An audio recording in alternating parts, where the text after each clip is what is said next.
Okay, so we're looking at an IELTS Task 2 essay, and the pattern is discuss advantages and disadvantages, and then to give your opinion, do the advantages outweigh the disadvantages?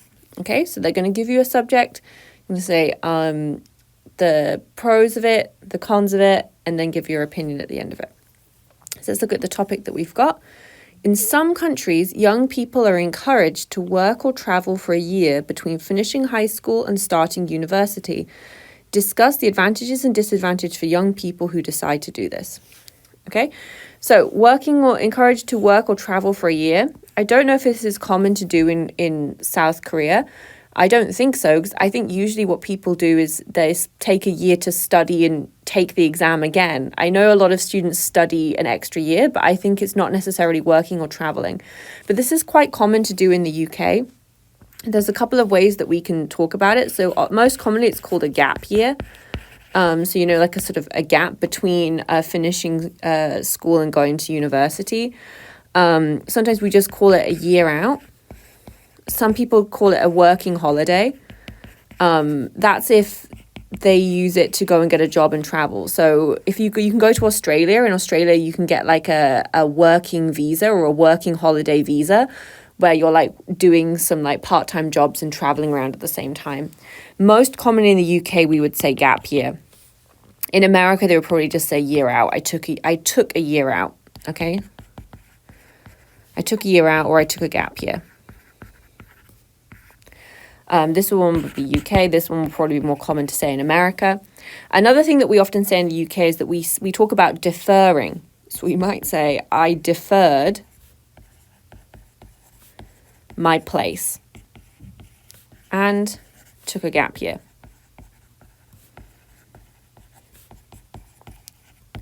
Okay, so deferring means to like delay. It's sort of paraphrase for delaying something.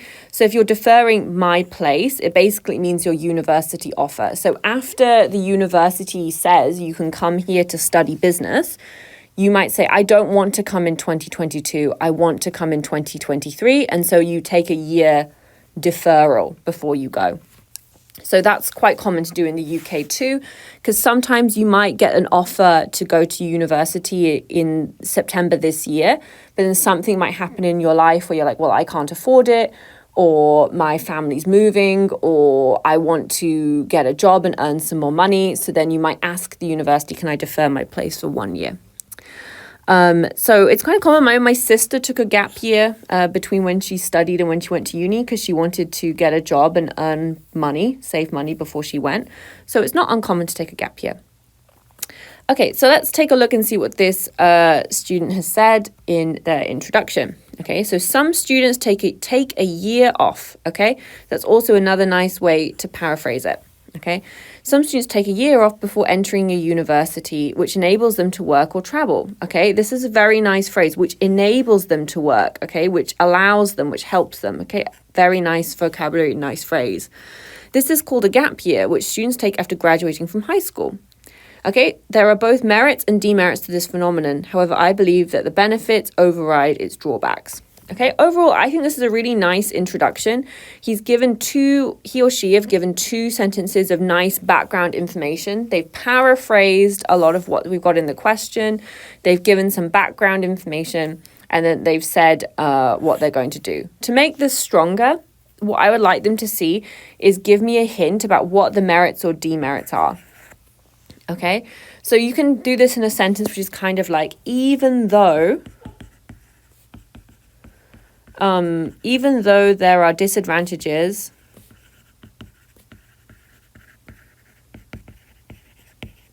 in terms of, so in terms of means is another way of sort of giving an example. So disadvantages in terms of study skills and motivation. I believe the advantages in terms of money and life skills outweigh this. Okay, sorry, I wrote that sentence. I've not planned out how I wrote that sentence, so we've kind of had to go a little bit around, okay? So can you see this style of sentence, okay? So this is a good way of introducing sort of the advantages and disadvantages, and you're giving me a hint as to what topics you're going to talk about in the rest of the essay. Even though there are disadvantages in terms of, and then you just fill in what the two disadvantages you're going to talk about. Well, you might lack study skills and you might be less motivated. I believe the advantages in terms of more money and earn life skills outweigh this. Okay, I think that's a much stronger sentence than saying there are merits and demerits, but I believe the benefits outweigh its drawbacks. So I like to see sentences that look like this, because not only have you told me what your opinion is, but you've actually given me examples of what you're going to talk about. Okay, so this style of sentence, you can just fill in whatever you want to study with it. Overall, though, I think it's a pretty good introduction. So let's take a look at paragraph 1. To begin with, there are some drawbacks to this trend. Okay, nothing wrong with this sentence. Good topic sentence. First and foremost, nice linking word. Students can forget what they have learned in high school in a gap year. What? Students can forget what they learned in high school in a gap year during a gap year. If they are too busy working or traveling to keep reviewing lessons, they can feel frustrated when they will attend a university. If they attend university. If they are too busy working or traveling to keep reviewing lessons, they can feel frustrated when they attend university, because lessons in university must be related to high school. Must be related are often. Okay, we can't say 100%. Okay, must be related. Okay, it sounds more formal and more academic to hedge and use cautious language. Because lessons in university are often related to high school, professors can skip the basic contents you might have learned before. In addition, they will be behind for 1 year compared to other students. Not every student takes a year off, so they can feel impatient for studying. And this impatience may cause a bad influence on their learning at university. Impatient is not quite the right word here. They can feel impatient. So what they're saying is that you're going to be behind, and they're trying to paraphrase frustrated, I think, in this sentence. They can feel impatient. I think they're trying to paraphrase frustrated. Impatient, though, doesn't have always the same meaning as frustrated. Because impatient for studying means that you can't wait to start studying. Like, that has a positive meaning for me. Oh, I'm so impatient to start my university course. I'm so excited. Discouraged might be a better paraphrase here. They can feel discouraged when studying. Okay, so discouraged is the opposite of encouraged, right? If you're discouraged, you kind of feel like you're behind, or there's no point, or it's too difficult for you to do it. And this impatience may cause a bad influence on their learning. So rather than say bad influence on their learning, it feels very vague. I would say more specifically, may negatively impact their grades at university. Okay, I would just be a little bit more specific. They may cause a bad influence on their learning is quite vague. The only thing I want to call out is their use of they. Because lessons in university must be related to high school, professors can skip the basic contents you might have learned before.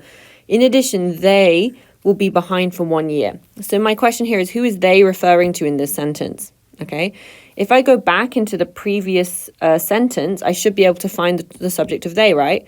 But is it the professors? Is it the lessons in university? Not really, right? What they mean is, in addition, students who have taken a gap year.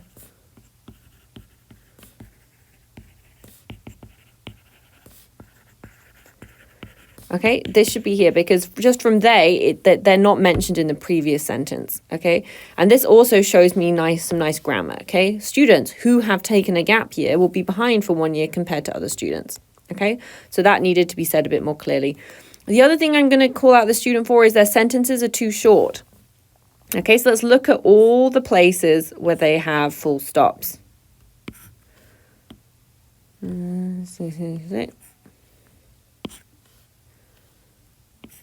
Okay, so it's a lot of very short sentences, and a lot of sentences are starting with these linking words, okay?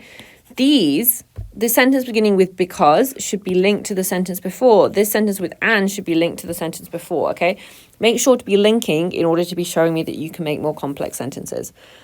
I would say overall, in terms of explaining their idea and task achievement, I would say very strong task achievement.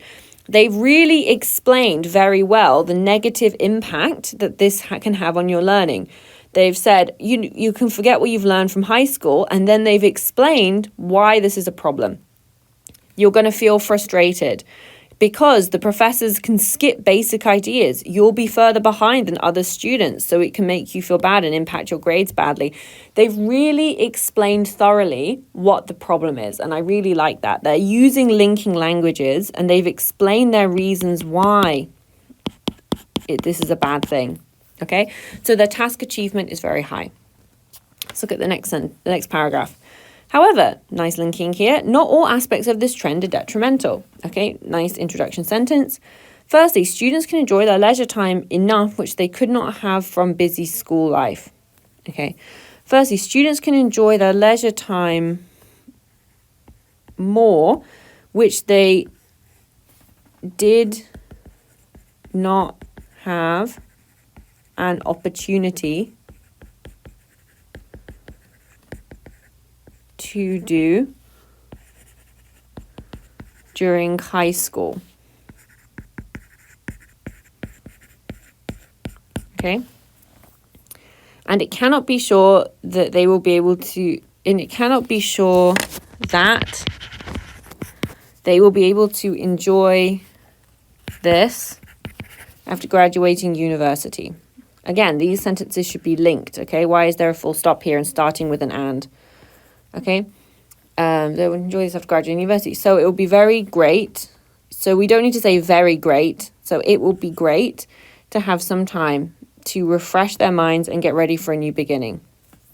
Okay, I think this is kind of a basic linking word. So I think it would be better to show cause and effect. Therefore, it sounds a bit more fancy. Therefore, it could be great to have some time to refresh their minds and get ready for a new beginning. Okay. Secondly, they can learn social life. I think it means social skills. You can't learn life, but you learn skills. They can learn social skills in advance, even if it is from just a part-time job. These are lessons, or these are skills they cannot learn from school, so will be beneficial. Again, so will be beneficial for them at university. Or you could even say, will be beneficial for them to integrate into campus life. Okay, would be a nicer way of saying it. So meaning that you have the social skills to make friends, join clubs, and do good things. Moreover, they will earn some money. They can earn. Okay, so you're talking about hypothetical, right? We don't know if you're going to take a job or not. They can earn some money from working, so will be more financially. So university living costs will be more financially affordable than if they do not take a gap year. And this will be so helpful in the university life. Again, we've got this really short sentence. Okay, we're starting with an and. This should be linked in to the previous sentence. I'm not sure why this student is doing so many short sentences. You really need to be showing me your complex sentences and linking in, because this student has got pretty good grammar, nice explanations, nice writing style. They should really be linking these sentences in together. They also need to be careful again about these theys. There's a lot of them. Okay, so again, they just need to be sort of shown even just once or twice. Students who have taken a year off. something like that. Students who have taken a year off, or students who have been working, or something like that could show me more grammar. But again, this student has done a really nice job of explaining why they think it's a good thing and why they think it's a bad thing, rather than just saying, firstly, it's good because you can take some time off and enjoy your life. Second, you can learn some social skills. They've actually explained a little bit more detail. You can learn social skills. This is good to help you integrate into campus life. So it's a little bit better. This is a good conclusion. Although there are some disadvantages, I believe that this trend is mainly advantageous. Thus, young people should be encouraged to have a gap year before attending university. This is fine, but the only thing that's really going to help you move up in terms of your task achievement is explaining why. Why do you think that this trend is mainly advantageous? Why are the positives stronger than the negatives? So in order to do that, what you can do is you can actually add. So if you know this is not the side that you agree with, okay, you can add in an extra sentence, however sentence right at the end of this paragraph, okay, when you can say, however,